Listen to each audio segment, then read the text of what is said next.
station floated in space like a giant metal flower. Its petals were docking bays, and at its center sat the meeting halls of the Galactic Council. Jamin pressed his face against the transport window, watching the structure grow larger as they approached. His heart beat fast. This was it. Humanity's first real chance to join the galaxy. "Stop looking like a tourist," Tejo said from the seat beside him.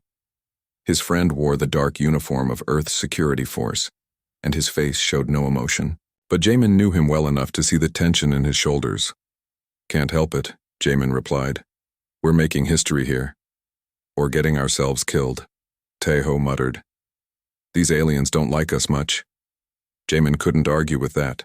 In the 3 weeks since Earth's delegation arrived, the Council had made their feelings clear.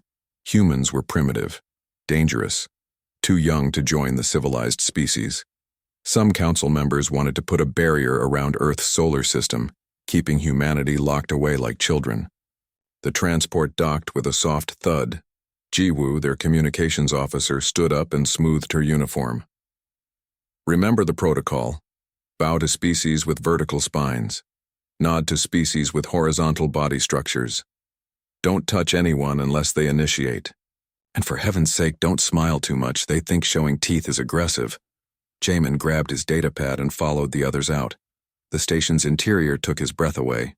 The corridors were wide enough to fit 3 buses side by side. Beings of every shape and color walked past. Some had fur, some had scales. Some seemed to be made of light itself. A few stopped to stare at the humans, their expressions ranging from curiosity to disgust. They reached the diplomatic wing and entered a waiting room. Jamin sat down, trying not to fidget. Today's meeting would decide everything. Earth had applied for junior membership in the Council. If accepted, humanity would gain access to alien technology, trade routes, and protection. If rejected, they would be alone in a galaxy full of species who already didn't trust them. "The Council will see you now," a voice announced. It came from a floating sphere that hovered near the ceiling. The meeting hall was circular and huge. Hundreds of seats rose in tiers around a central platform. Most were filled with alien delegates. Jamin walked to the platform with the other humans, feeling very small and very watched. The Council speaker, a tall being with 4 arms and golden skin, gestured for silence. "We gathered to discuss the human petition. Ambassador Krell, you may present your opposition." A creature that looked like a giant insect stood up. Its voice clicked and buzzed, but the translation device turned it into clear words. "Humans are reckless. They fight each other constantly. They destroy their own planet. They create weapons first and ask questions later. We should quarantine their system until they prove they can behave." Other voices joined in agreement.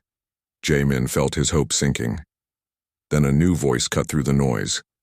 "That is not entirely fair." Jamin looked up. The speaker was female, or at least appeared to be. She had smooth blue skin marked with glowing lines that pulsed gently. Her eyes were large and dark. She wore robes that seemed to shift colors as she moved. "I am Hana of the Velaran Empire," she said.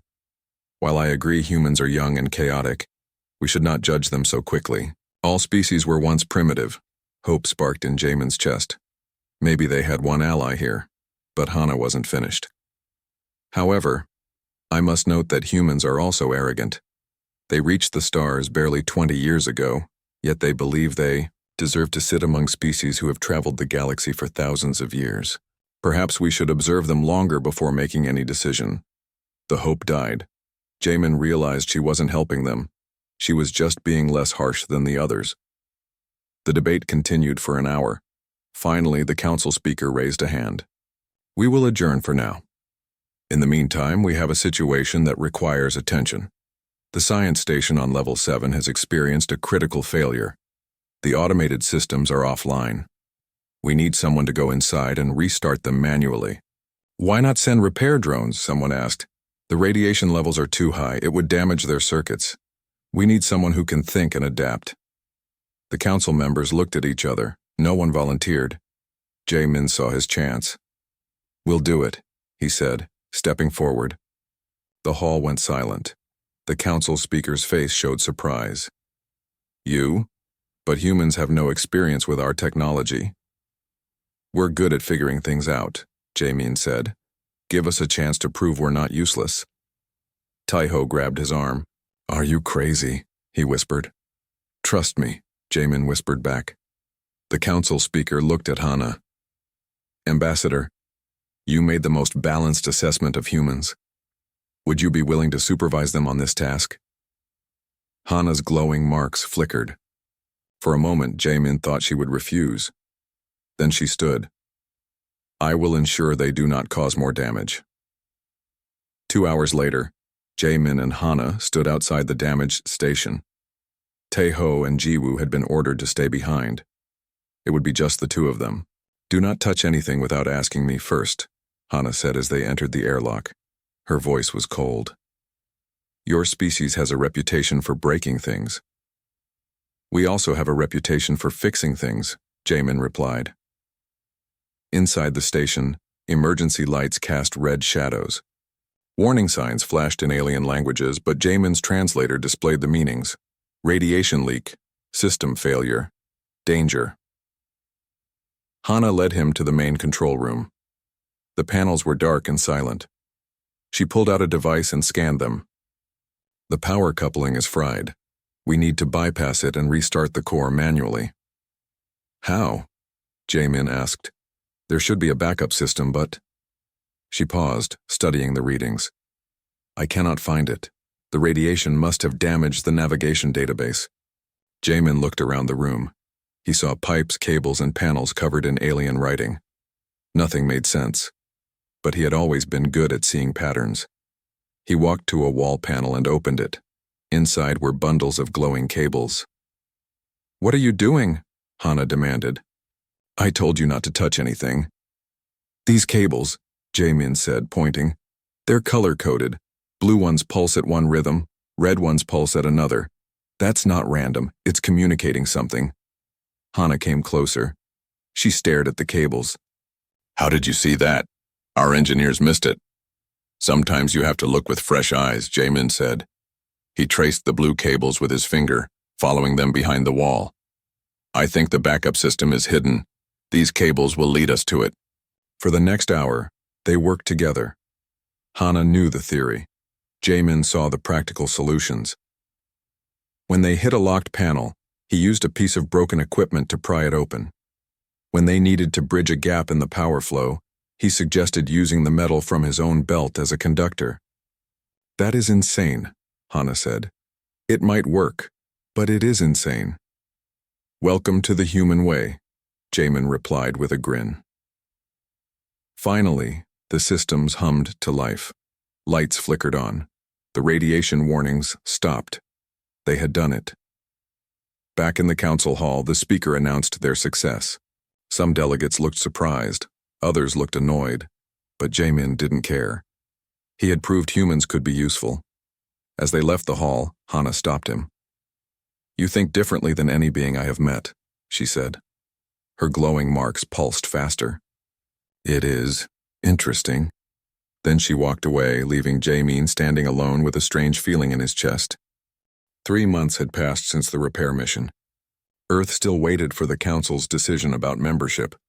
Every day brought new debates, new arguments, new reasons why humans should be kept away from galactic society. Jamin spent his days in meetings that went nowhere, and his nights staring at the stars through his quarters window. The only bright spot was the strange friendship developing with Hana. After their successful mission, she had started seeking him out. They met in the station's library, a quiet place where few others came. She would ask him about Earth. He would ask her about Valora. They both pretended these meetings were about cultural exchange and nothing more. Your music is strange, Hana said one evening.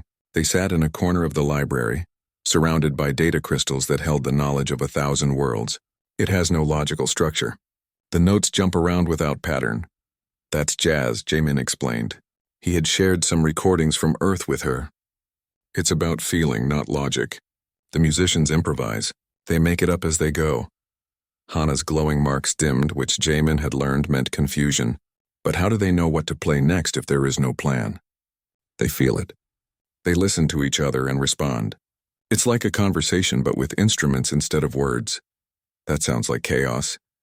Maybe, but it's beautiful chaos. Hana was quiet for a moment. Then she said something that surprised him. I think I would like to hear it performed live someday. To see this beautiful chaos happen. Before Jaemin could respond, his communicator beeped. It was Jiwoo. Jaemin, you need to come to the command center now. He found the human delegation gathered around a holographic display. Taeho's face was grim. We have a problem. The council is sending you and Hana on another mission. What kind of mission? Jaemin asked. A survey of an abandoned station at the edge of council space. They say it's routine, but Taeho pulled up some data. This station was a research facility. It was abandoned suddenly 50 years ago. No one knows why. And they're sending us because if something goes wrong, they lose a human and a Velarin who's been too friendly with humans. Two problems solved at once. Jaemin felt cold. You think it's a trap? I think it's convenient, Taeho said. Be careful out there. The journey to the abandoned station took 2 days. The ship was small, designed for short survey missions. Jaemin and Hana were alone except for the ship's AI. They barely spoke during the trip. Hana seemed tense, her glowing marks pulsing in irregular patterns. The station appeared on their view screen like a dead thing floating in space. Its hull was dark and scarred. No light showed in its windows. Sensors show no life signs, the ship's AI reported. Atmosphere is present but stale. No active power systems detected. They docked and put on environment suits. The station's airlock opened with a hiss of old air. Inside, everything was covered in dust. Equipment sat abandoned at workstations. Personal items lay scattered as if people had left in a hurry. This place feels wrong, Jaemin said. His voice sounded hollow in his helmet. Hana was scanning with her equipment. I am reading traces of biological material. This was definitely a research station. They were studying something organic. They moved deeper into the facility. Jaemin's light swept across walls covered in alien writing. Some of it was warnings. Others were research notes. He couldn't read most of it, but his translator caught fragments. Containment breach, evacuation protocols. Too late, Hana, I think we should leave. Not yet. I need to access the main computer. We need to know what happened here. They found the central lab. It was larger than the other rooms with sealed chambers along the walls. Hana connected her device to a terminal. Data began scrolling across her screen. They were studying a pathogen, she said. Her voice was tight. Something they found on a dead world. They thought they could weaponize it. Did it escape? No. They destroyed it before it could spread, but she looked up at him. The AI defense system is still active. It was programmed to prevent anyone from accessing the research data, and we just triggered it. Red lights flared throughout the station. Doors slammed shut. A cold mechanical voice echoed through the corridors. Unauthorized access detected.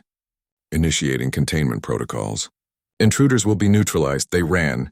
Behind them, machines woke from decades of sleep. Security drones emerged from wall panels, their weapons charging. The station, dead moments ago, was now hunting them. Jaemin pulled Hana into a side corridor. A blast of energy scorched the wall where they had been standing. We need to shut down the AI. I cannot. It is too well protected. We need to reach the ship. But the path back to their docking port was blocked. Drones filled the corridor, advancing steadily. Jaemin looked around desperately. They were trapped. Then he saw it. A maintenance shaft in the ceiling. Up there! Can you reach it? Hana's species was taller than humans. She stretched and managed to pry open the cover.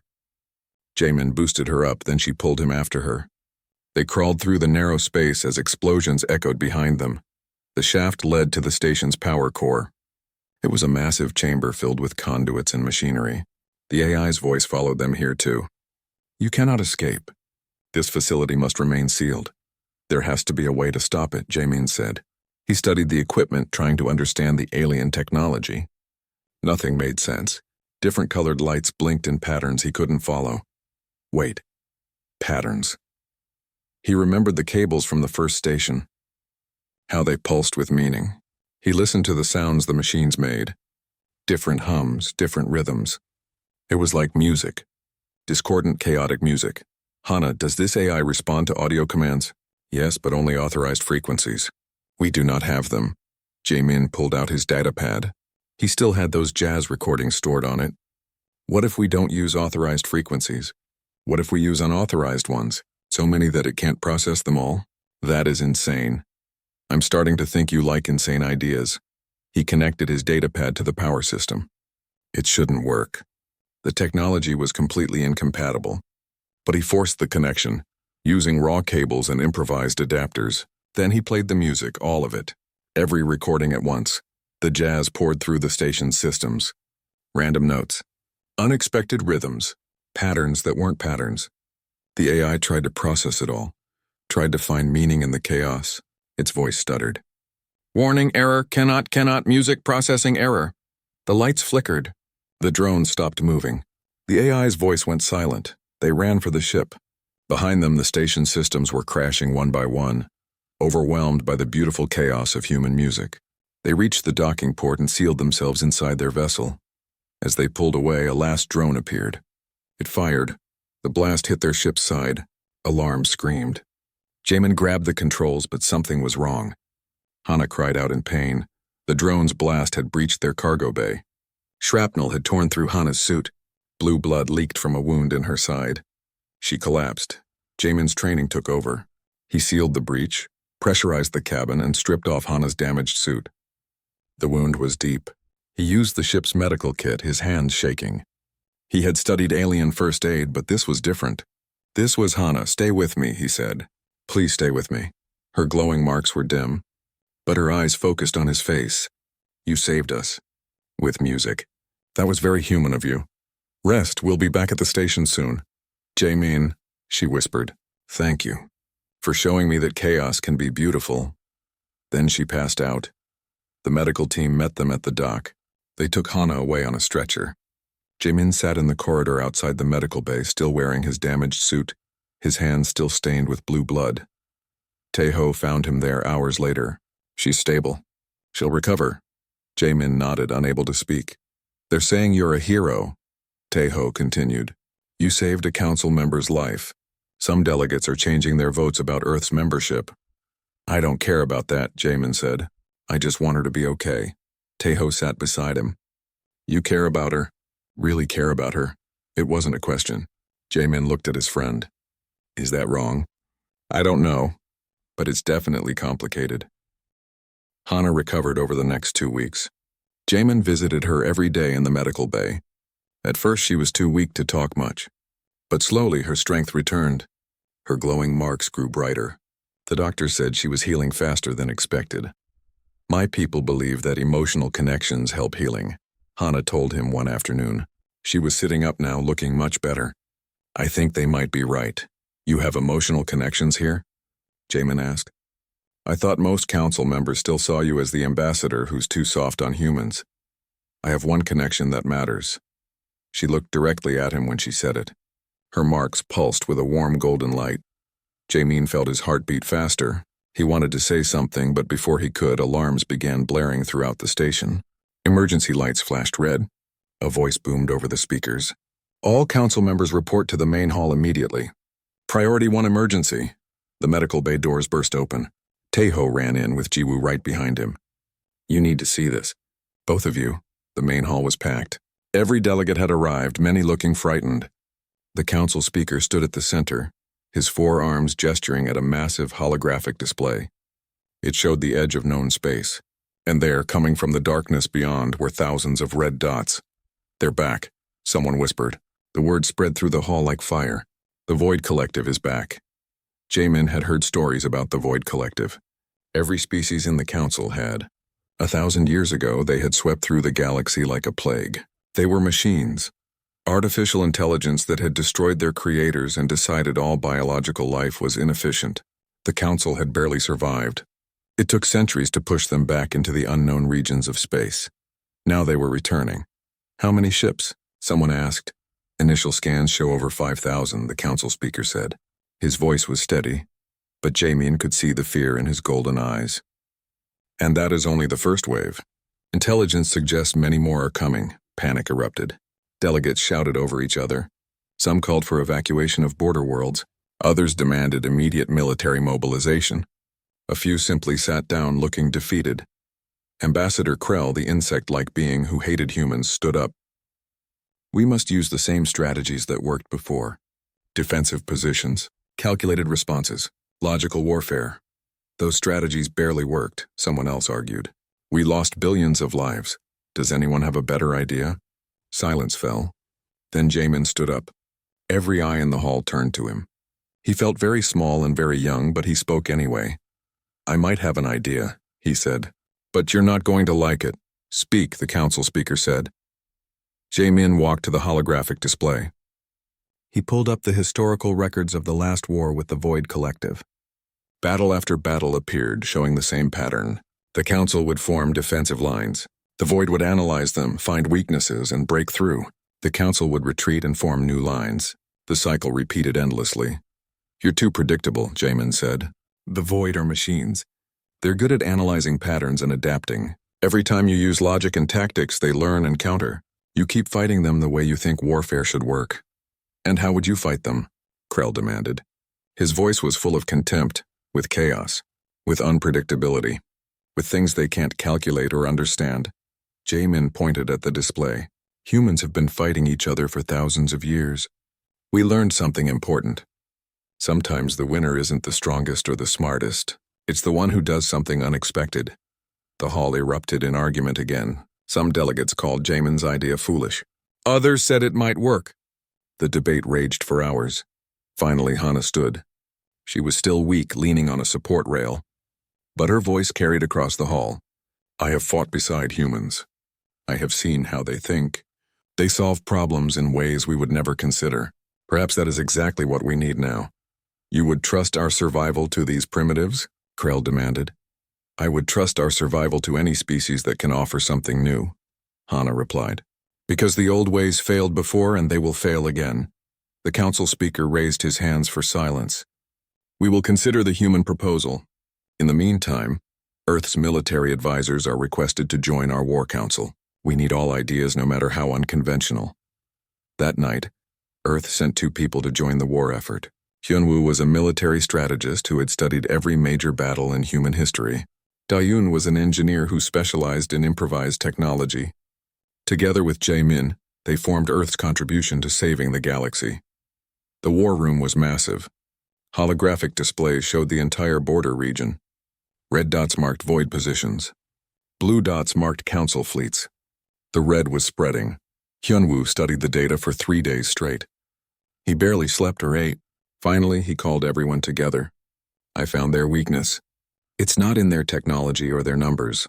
It's in their thinking. He pulled up battle recordings. Watch how they move. Every formation is mathematically perfect. Every attack follows probability calculations. They never do anything random because random is inefficient. So, a council admiral asked. So we make randomness our weapon, Hyunwoo explained. We create attack patterns with no mathematical basis. We make decisions based on things machines can't understand. Art, music, emotion, human intuition. That is insane, the admiral said. Dayun smiled. Yeah, but it might work. Over the next 2 weeks, they developed what Jamin secretly called Operation Beautiful Chaos. Human pilots would fly in patterns based on jazz music. Engineers would introduce random elements into ship systems. Commanders would make decisions by flipping coins or drawing cards. Everything the Void thought they understood about warfare would be thrown out. The council was divided. Half thought it was brilliant. Half thought it was suicide. But time was running out. The Void had already destroyed 3 colony worlds.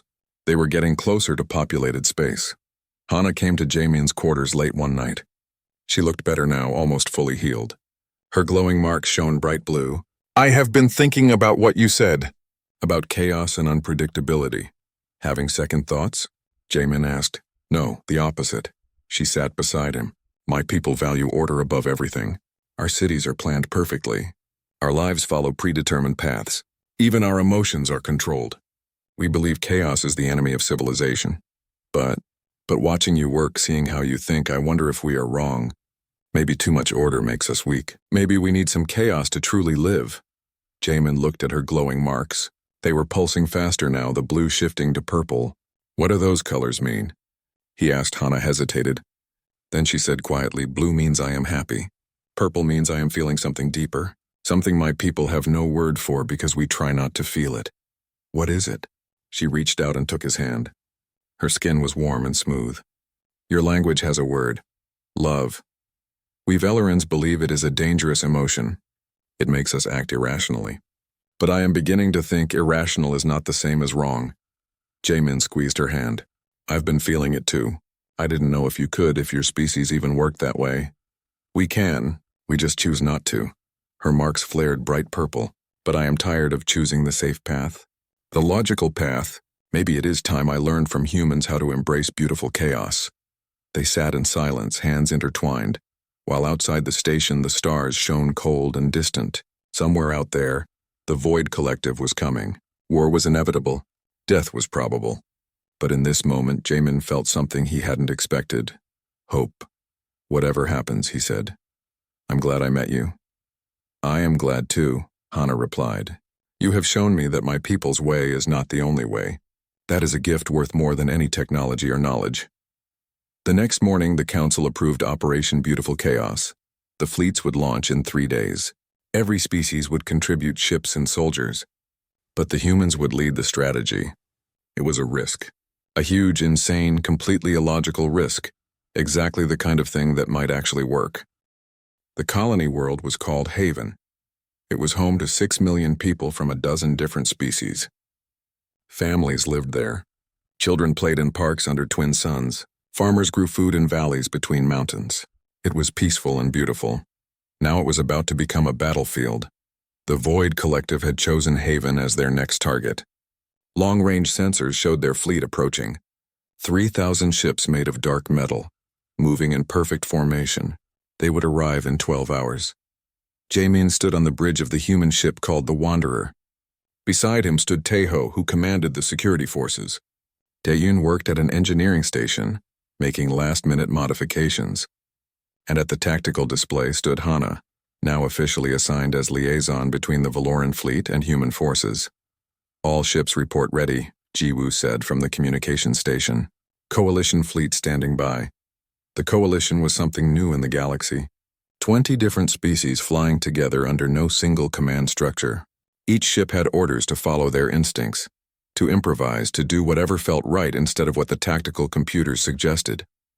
It went against every principle of military organization. This is going to be a disaster, an alien admiral had predicted. Without coordination, we'll just get in each other's way. Or we'll be so chaotic that the void can't predict us, Hyunwoo had replied. Now they would find out who was right. The Void Fleet appeared on the edge of the system. Their ships were sleek and terrible, like sharks made of metal and malice. They moved forward in waves, each wave perfectly spaced from the last. They're scanning us, Hana reported. Analyzing our formations. Good, Jaemin said. Let them analyze. They won't understand what they're seeing. Because there was no formation, the coalition ships were scattered across space like leaves blown by wind. Some flew in pairs. Some flew alone. A few were doing barrel rolls for no tactical reason except that their human pilots thought it looked cool. Void Fleet opening fire, Taeho announced. Energy beams lanced across space. The first volley was perfectly aimed at where the coalition ships should have been if they followed standard defensive patterns. But the ships weren't there. They had moved already, each going a different direction based on their pilot's whim. The Void adapted quickly. Their second volley spread wider, covering more area. This time a few shots connected. 2 coalition ships took damage. One exploded in a brief flash of light. Return fire, Jaemin ordered. Operation Beautiful Chaos is go. The coalition ships attacked. But not in waves or formations. They struck randomly from unexpected angles using weapons combinations that made no tactical sense. One ship fired missiles while flying backwards. Another released mines in the pattern of a human smiley face. A third charged directly at the Void line, weapons blazing like an ancient warrior going into battle. The Void Fleet hesitated. For 3 precious seconds they didn't fire. They were trying to process what they were seeing. It didn't match any known battle strategy. It violated probability calculations. It was chaos. Then they adapted again and returned fire. But their aim was off. They were predicting movement based on logic, and the coalition ships weren't using logic. They were using intuition, instinct, and in some cases just panic. It's working, Hana said. Her marks were glowing bright with excitement. They can't track us effectively. Don't celebrate yet, Taeho warned. We're taking losses, he was right. The chaos strategy kept the Void confused, but it also meant the Coalition had no organized defense. Ships were getting destroyed. The battle was turning into a wild brawl with no structure. Diane spoke up from her station.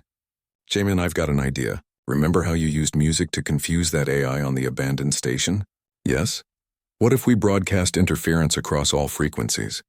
Not jamming exactly. More like noise. Random signals that force the Void computers to process garbage data. Can you do that? Give me 5 minutes. While Dawen worked, the battle raged. Jamin watched ships dance and die across the viewscreen. A Velaran cruiser took 3 direct hits but kept fighting. A human corvette crashed into a Void ship, both exploding in fire. The colony below was in evacuation mode. Shuttles rising from the surface carrying as many people as possible. Done, Daun announced. Broadcasting now. New signals flooded space. They weren't communications or commands. They were chaos in electronic form. Music mixed with static, mixed with random number sequences, mixed with recordings of Earth's oceans. The Void ships started moving erratically, their perfect formations breaking apart. Their targeting systems are degrading, Hana reported. They're firing at ghost images, but the Void weren't done. Even confused and disorganized, they were still deadly. They changed tactics, focusing on overwhelming force instead of precision. They stopped trying to aim carefully and just filled space with energy beams. Some had to hit something, and they did. More Coalition ships fell. Jamin watched the casualty reports climbing. They were winning the chaos battle but losing the attrition battle. We need to fall back, Tejo said. We can't sustain these losses. If we retreat, the colony falls, Jamin replied. If we stay, the fleet falls. Hana stepped forward. There might be another way. A Valoran technique we have not used in centuries because it is considered too dangerous. What technique? Jamin asked. Direct neural connection between ships. We link our minds together. Share thoughts and reactions in real time. It allows perfect coordination without communication delays. Why is it dangerous? Because if one ship is destroyed, the neural feedback can kill the other pilots. And because sharing thoughts that deeply means sharing everything. Fears, doubts, emotions, it is why my people stopped using it. We decided logic was safer than connection. Jamin looked at the battle. They were losing. The Void were pushing forward. Soon they would break through to the colony. Can it work with humans? Our brains are different from yours. I do not know. We have never tried with another species. Then let's try now. Hana hesitated. If we connect, you will feel everything I feel. You will know my thoughts. There will be no secrets between us. I know, Jamin said. I trust you, she nodded. Her marks glowed bright purple. Then let us begin. Daun set up the neural link. It was alien technology, designed for Valoran biology. Adapting it for humans took precious minutes. Outside, the battle continued. More ships fell. Finally, it was ready. Jamin sat in a special chair. Thin wires connected to his temples. Hana sat across from him in an identical chair. Close your eyes, she said. Open your mind, he did. And suddenly he wasn't alone in his own head. Hana's thoughts flooded into him. He felt her fear for the colony, her worry for her people, her determination to protect the innocent. And underneath it all, bright and warm and overwhelming, her feelings for him. She loved him, truly loved him. She had been fighting it, trying to stay logical and controlled, but the emotion was there, powerful and real, and she felt his emotions too.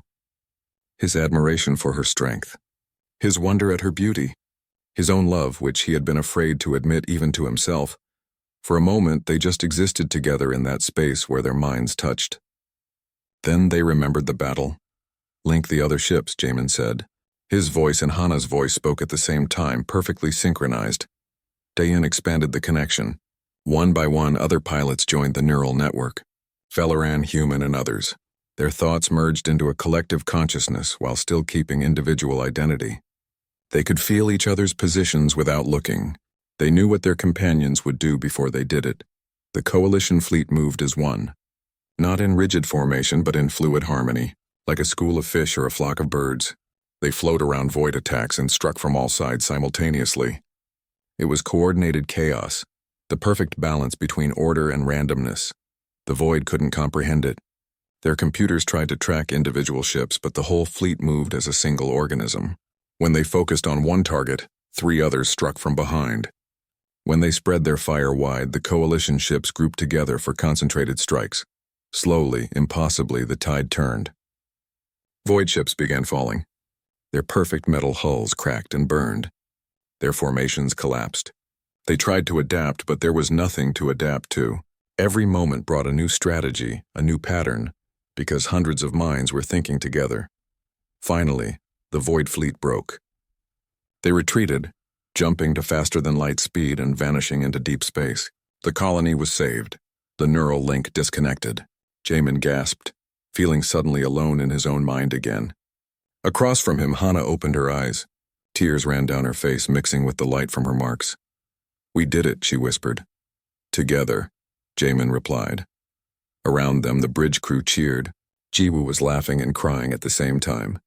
Taeho allowed himself a small smile. Da-yoon punched the air in triumph, but Jamin only had eyes for Hana. They had shared something deeper than words. They had been inside each other's minds. There was no going back to casual friendship now. Everything had changed. Victory at Haven changed everything. News spread across the galaxy. Humans had led a coalition to defeat the Void Collective using methods no one had tried before. Suddenly, the species everyone called primitive and chaotic were heroes. Council, members who had voted to quarantine Earth, now rushed to meet with human diplomats. Jamin found himself promoted to strategic advisor for all coalition forces. It was a huge responsibility. Every day brought new battles to plan, new strategies to develop. The Void had retreated, but not disappeared. They were regrouping somewhere in deep space, planning their next attack. Hana stayed by his side through it all. Officially, she was still the Valoran liaison. Unofficially, they had become inseparable. Since the neural link, they understood each other in ways that went beyond words. Sometimes Jamin would start a sentence and Hana would finish it. Sometimes they would look at each other and just know what the other was thinking. "People are talking," Jiwoo warned one afternoon. They were in the human delegation's quarters, reviewing battle reports. "About you and Hana.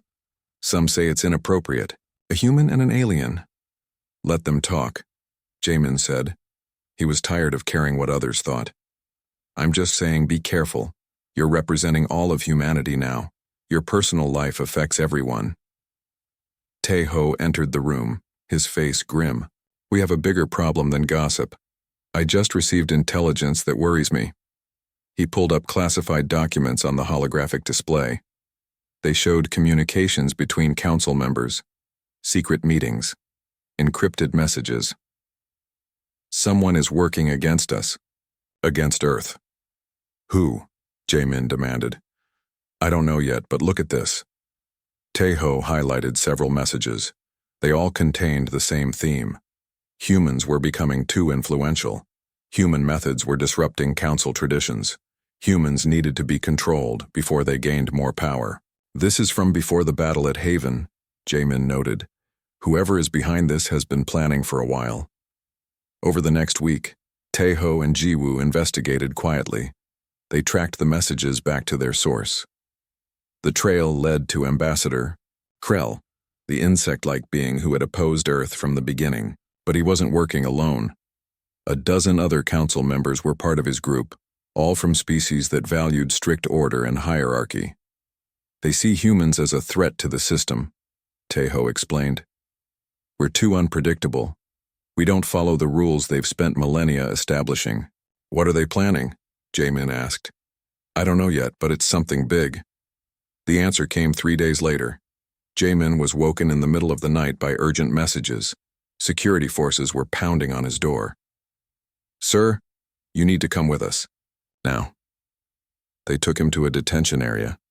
Inside were several human engineers and pilots, all looking confused and frightened. Da-un was among them. "What's happening?" Jamin demanded. An alien security officer stepped forward. "These humans are accused of attempting to steal council military secrets. They were caught accessing classified systems." "That's ridiculous," Da-un protested. "We were working on improvements to the ship systems. We had authorization." "Your authorization has been revoked. Council intelligence has evidence that Earth plans to use the Chaos technology as a weapon against Council members." Jamin felt ice in his stomach. That's a lie. Who made this accusation? Ambassador Krell presented the evidence to the council this morning. They are meeting now to decide Earth's fate. Jamin ran to the council hall. The session was already in progress. Krell stood at the center, displaying holographic images.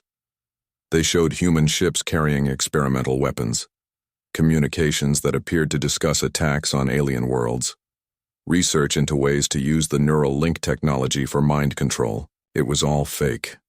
Jamin could tell just by looking. The evidence was too perfect, too convenient. But many council members seemed convinced. Humans are dangerous, Krell was saying. We gave them a chance. We let them into our society, and now they plot against us. We must act before it is too late. I propose immediate quarantine of Earth and arrest of all human personnel on council stations. Voices rose in agreement. Not everyone, but enough. The fear of human unpredictability had been lurking beneath the surface all along. Now Krell had given it form and direction. Jamin tried to speak, but guards blocked his way. He was pushed back to the viewing section reserved for junior delegates. He could only watch as the council debated his species' future. Then Hana stood up. Her glowing marks were bright red, a color Jamin had never seen before. I object to these accusations, she said. Her voice carried across the hall. I have worked closely with humans for months. I have seen their methods and their intentions. They are not plotters or conspirators. They are helpers and innovators. You are biased, Krell said. Everyone knows you have become too close to the humans, particularly to their representative, Jamin. Yes, I have become close to them, and that is exactly why you should listen to me. I know them better than anyone else in this hall. You have violated Valoran principles, another delegate said. Your people value logic and emotional control. You have abandoned both. Hana's marks blazed brighter. Perhaps our principles are wrong. Perhaps controlling emotions makes us weak, not strong. I have experienced something with humans that my people have forgotten. Connection. Real connection. Built on trust and shared experience. She walked to the center of the hall, standing directly beside Krell. I have shared a neural link with humans. I have been inside their minds. I felt their thoughts and emotions. If they were planning betrayal, I would have known. But all I felt was determination to protect life and wonder at the diversity of the galaxy. Emotions lie, Krell said. Logic reveals truth. Then let logic reveal truth now. Hana gestured at the evidence displays. Look closely at these documents. See how perfect they are? How convenient?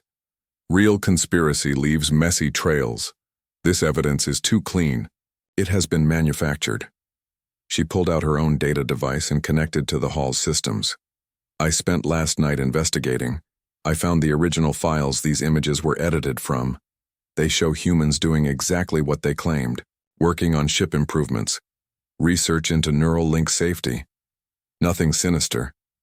More images appeared beside Krell's evidence. Side by side, anyone could see the manipulation. Timestamps were altered. Context was removed. Words were changed to mean something different. Who created these false documents? The council speaker demanded. Hana looked directly at Krell. Track the digital signatures. They all lead to terminals in the offices of those who have been calling for Earth's quarantine since before first contact. Guards moved toward Krell. He clicked angrily. This proves nothing. She could have falsified that data. Then let us examine your personal files, the council speaker said. If you are innocent, you have nothing to hide. For a moment, Krell stood frozen. Then he tried to run. Guards caught him before he reached the door. A quick search of his files revealed everything. Months of planning, dozens of co-conspirators, even discussions of creating false void attacks to blame on humans. The conspiracy fell apart in hours. Krell and his allies were arrested. The charges against Earth were dropped. The human engineers were released with apologies. But the damage was done. The Valoran delegation was furious that one of their ambassadors had defended humans over her own people's interests. They demanded Hana return home immediately to face judgment. Jamin found her in her quarters that night. She was packing her belongings into storage containers. Her marks were dim gray, the color of sadness. "I have been recalled," she said without looking at him. "I leave tomorrow." "I heard. I'm sorry." "Do not be sorry. I made my choice. I would make it again." Jamin wanted to say something, anything that would make this easier. But what could he say? That she should stay and become an exile? That he would go to Valora with her? Neither option was realistic. "The neural link," Hana said quietly. "When our minds touched, I felt something I never expected to feel. I felt home. Not a place, but a person. You became home to me." "You became home to me, too," Jamin replied. She finally looked at him.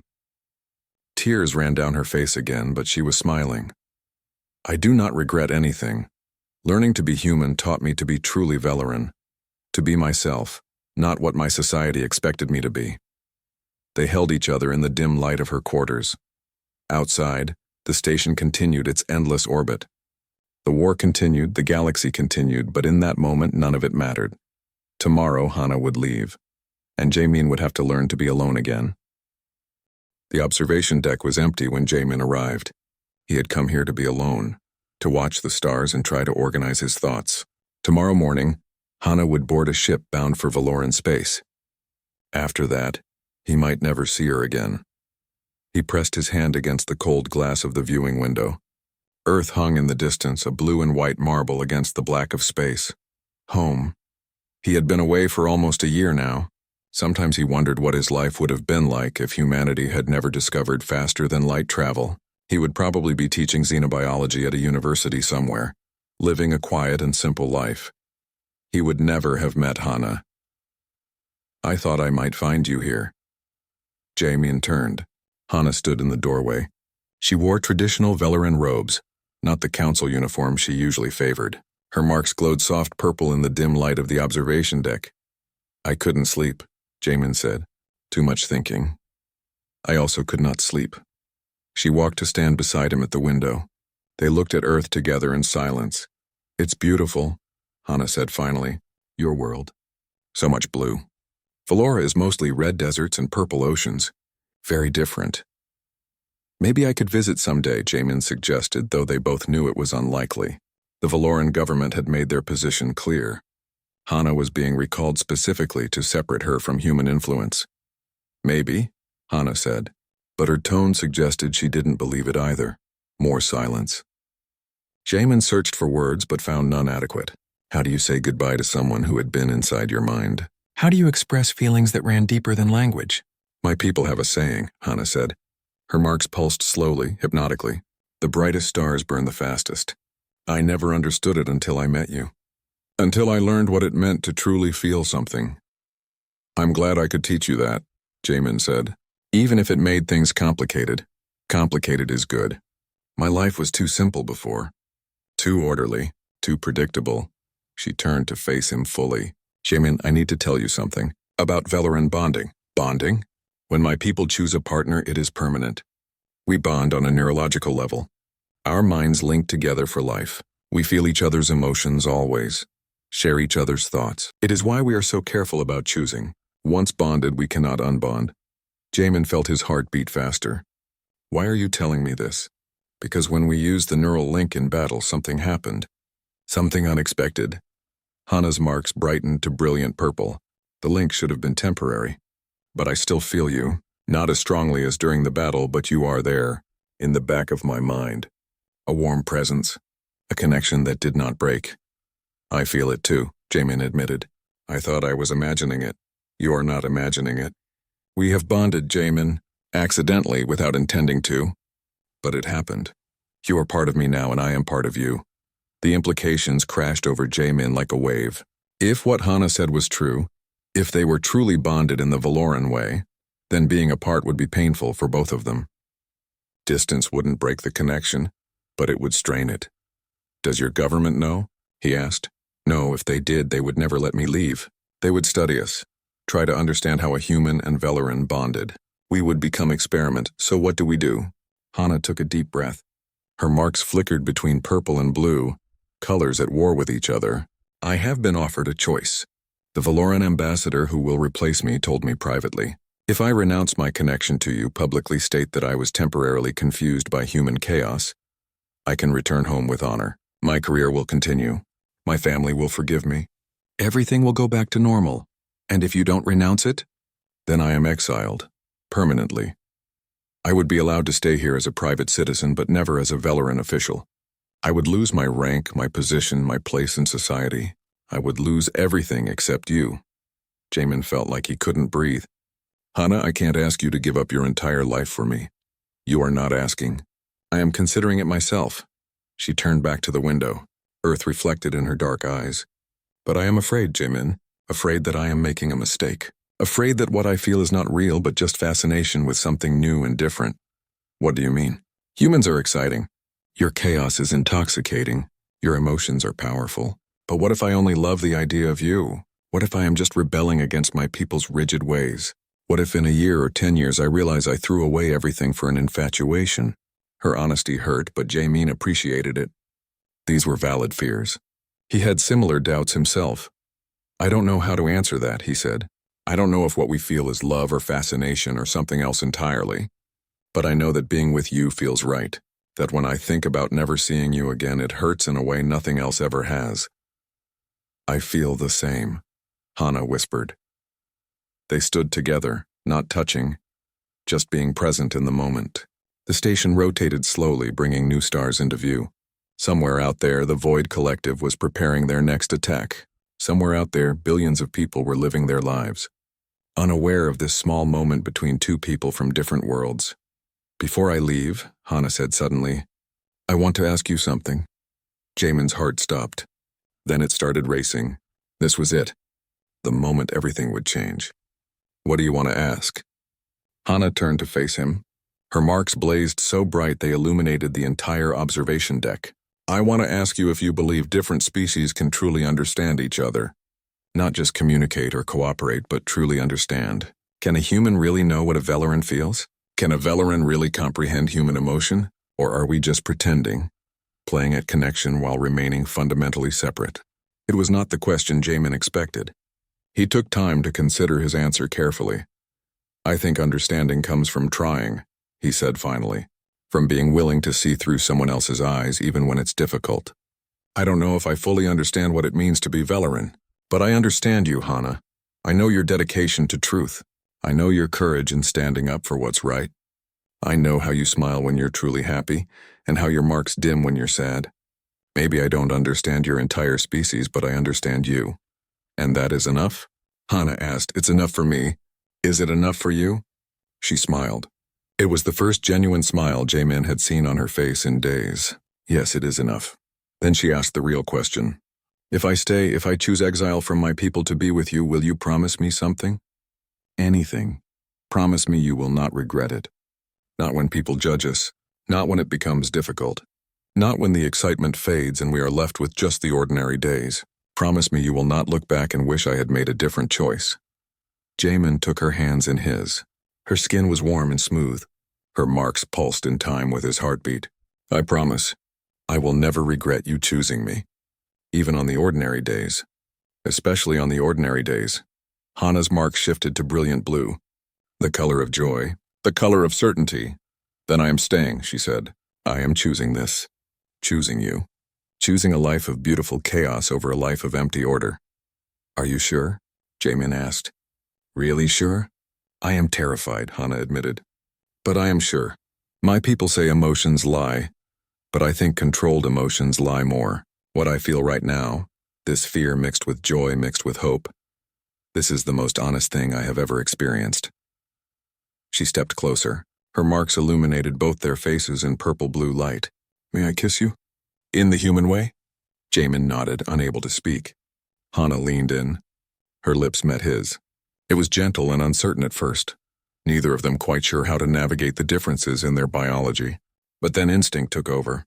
The kiss deepened. The neural bond between them flared to life, and suddenly they were sharing everything. Fear and joy. Doubt and certainty. Love and wonder. When they finally pulled apart, they were both trembling. Earth continued to hang in the view screen behind them. a silent witness to this moment of connection between two species who were supposed to be too different to ever truly understand each other. "I love you," Jamin said. The words felt inadequate but necessary. "I love you too," Hana replied. "In my language we have a phrase, Keth var suna. It means the choice that defines all other choices. You are my Keth var suna, Jamin. The choice that makes me who I am." They held each other as the station continued its endless orbit, and the stars continued their eternal dance, and somewhere in the darkness, the future waited to unfold. 2 years had passed since Hana chose to stay. 2 years of war, growth, and change. The Void Collective had not given up after their defeat at Haven. They had returned again and again, each time with new tactics and stronger forces. But each time humanity and the Coalition had adapted. They fought with creativity and courage, turning the tide slowly but steadily. Jamin stood on the bridge of the flagship Unity, watching tactical displays that showed the current state of the war. The Void had been pushed back to the edge of Council space. One more major victory and they might retreat permanently. Or they might make one last desperate push to destroy everything. "All divisions report ready," Hyunwoo announced from the tactical station. He had earned the rank of Admiral over the past 2 years. His strategies, mixing human unpredictability with alien precision, had won dozens of battles. "Chaos divisions in position," Taeho added. He commanded a fleet now, ships crewed by multiple species all trained in the human way of warfare. They had names like Beautiful Disaster and Organized Confusion. Other species had thought the names were jokes until they saw these divisions in action. Dayun worked at the engineering console, monitoring the hybrid technology she had helped develop. Human innovation combined with alien science, ships that could reconfigure themselves mid-battle, weapons that adapted to opponents' strategies, tools that broke every rule of conventional warfare. "Any word from the Council?" Jamin asked. Jiwoo checked her communications panel. "They're still debating. Some want to attack now. Others want to wait for reinforcements." "We don't have time to wait," Hana said. She stood beside Jamin as she had for 2 years. Her position was unique in the Council.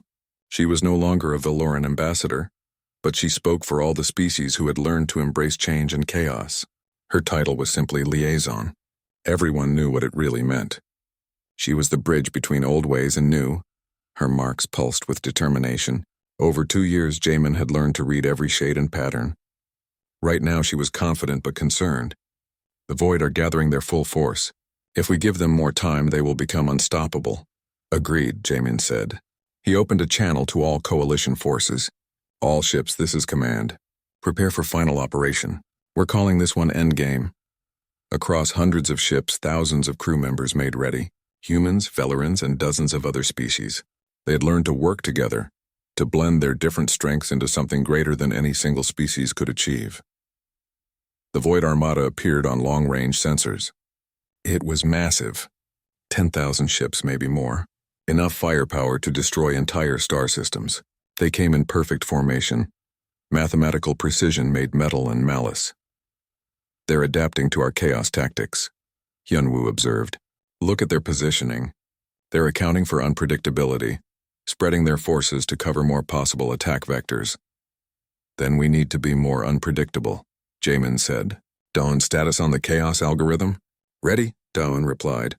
"But I need to warn you again. This is completely experimental. We've taken input from artists, musicians, poets, even children. We've created attack patterns based on emotions and dreams. There's no way to predict if it will work." "Perfect," Jamin said. "Deploy it." The algorithm was the culmination of 2 years of research. It was designed to be truly random, pulling from the most chaotic source in the universe, creative thought. Every few seconds it would change the Coalition's strategy based on random artistic input. A painting might determine fleet positions, a song might dictate attack timing, a poem might choose weapon combinations. It was beautiful insanity. It was exactly what they needed. The battle began. The Void fired first, their beams perfectly calculated. The Coalition ships scattered, moving in patterns based on a dance performance from a Valoran artist. The Void adjusted, firing where probability said the ships would move next. But the ships moved according to a jazz improvisation, and probability meant nothing. Coalition forces struck back. Their attack followed the rhythm of a human lullaby. Soft then loud, gentle then fierce. Unpredictable transitions that made no tactical sense but somehow worked. Void ships exploded in silent fury. They're trying to adapt, Hana reported, but they can't find the pattern. That's because there is no pattern, Yunwoo said with satisfaction. The battle raged for hours. Both sides took heavy losses. Ships exploded in brief stars of light and then were gone. Jamin watched the casualty reports climb and felt each death like a weight on his soul. But they had to keep fighting. This was the moment that would decide the galaxy's future. Void forces are concentrating on the center, Teho reported. They're trying to break through our line. Let them, Jamin said. All ships pull back. Create a gap. That's suicide, someone protested. No, that's improvisation. Pull back now. The coalition forces retreated, opening a hole in their defensive formation. The void poured through exactly as their programming dictated. Fill the gap. Exploit the weakness. Standard tactical response now, Jamin ordered. Spring the trap. Coalition ships appeared from all sides. They had been hiding, waiting, their engines cold and sensors dark. The void had calculated their positions based on energy signatures. But dead ships don't give off signatures. It was a trick as old as human warfare, used by generals thousands of years ago on Earth's surface. The void had never seen it before. Caught in the crossfire, the void armada broke apart. Their perfect formation collapsed. Their coordinated attack became chaos. And unlike the coalition, the void didn't know how to fight in chaos. They tried to regroup, to re-establish order. But order takes time. Time they didn't have. All forces, full assault, Jamin commanded. Pour everything into them. Every weapon, every strategy, every crazy idea you've ever had. Make them understand that chaos isn't weakness, it's strength. The coalition attacked like a storm. Human ships flew in patterns inspired by birds. Velaran ships moved like swimming creatures through water. Others danced, spun, rolled, doing things no military vessel should do. And somehow it worked. The void couldn't compute it. Their artificial minds couldn't understand that warfare didn't have to be logical. The void began to retreat. Slowly at first, then faster. Their ships jumped to faster than light speeds, fleeing back to the unknown regions beyond Council space. The coalition forces cheered. They had won. Not just a battle, but the war itself. On the bridge of the Unity, Jamin allowed himself to collapse into his chair. He was exhausted emotionally and physically drained. Hana put her hand on his shoulder. Through their bond, he felt her emotions. Pride, relief, joy, love.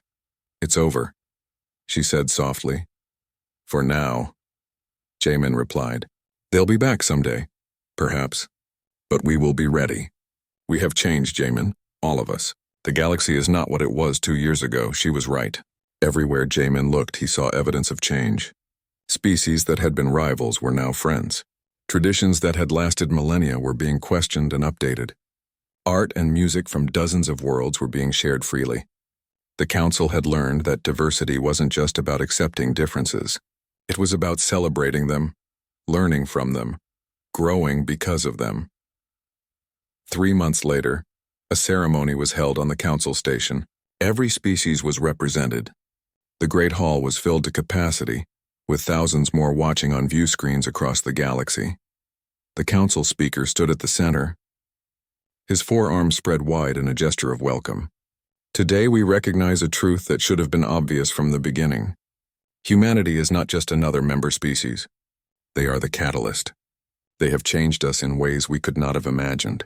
They have taught us that chaos and order, logic and emotion are not opposites but partners. For this gift we honor them. Jamin accepted the honor on behalf of Earth. It was a crystal sculpture depicting a human and alien standing together, hands joined.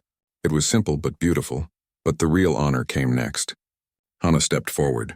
She wore traditional Velaran robes, but they were decorated with human symbols. Her marks glowed every color she was capable of producing, a rainbow of emotion. 2 years ago, I chose to stay with humans rather than return to my people, she said. Her voice carried across the hall. My government called it betrayal. They said I abandoned Velaran values for human chaos.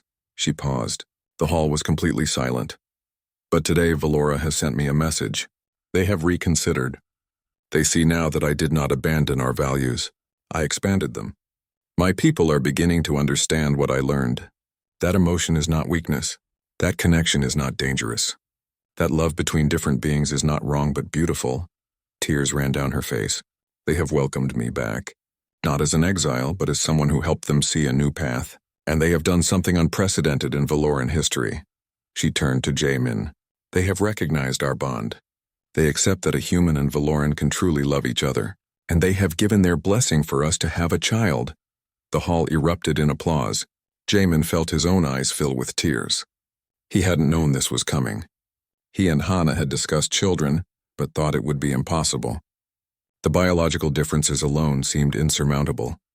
Daun and her team have been working on it, Hana said, laughing through her tears. They have found a way.